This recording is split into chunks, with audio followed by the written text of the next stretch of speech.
کہ اللہ رب العالمین 15ویں شعبان کو بندوں کی جانب متوجہ ہوتے ہیں اور نظر رحمت فرماتے ہیں، اور 2 بندوں کے علاوہ تمام لوگوں کے گناہ معاف کر دیے جاتے ہیں۔ ان 2 لوگوں میں پہلا وہ کہ جو مشرک ہوتا ہے، شرک کے اندر مبتلا ہے، اللہ رب العالمین کی جو قدرت ہے اس کی قدرت کے اندر دیگر چیزوں کو بھی شریک کرتا ہے، اس کی اللہ رب العالمین اس رات مغفرت نہیں فرماتے۔ اور دوسرا وہ شخص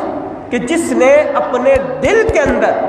اپنے کسی بھائی کے لیے، اپنے والدین کے لیے، اپنے عزیز و اقارب یا اپنے پڑوسی یا کسی بھی مسلمان بھائی کے لیے دل کے اندر کینہ یا بغض رکھا ہو، اس کی بھی مغفرت اس رات میں نہیں کی جاتی۔ کس قدر سخت بات کی جا رہی ہے، یعنی ہم میں سے ہر شخص کسی نہ کسی سے بغض رکھنے والا ہے، دل کے اندر کسی نہ کسی سے حسد کی آگ جلتی رہتی ہے کہ وہ شخص جو مختلف نعمتوں کے اندر اور مال و دولت کے حوالے سے یا کسی بھی حوالے سے ترقی کرتا چلا جا رہا ہے، مجھے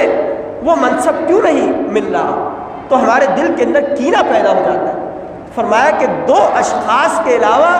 ایک مشرک اور دوسرا کینہ پرور، ان 2 کے علاوہ کسی کی سب کی مغفرت کر دی جاتی ہے، ان 2 کی مغفرت نہیں کی جاتی ہے۔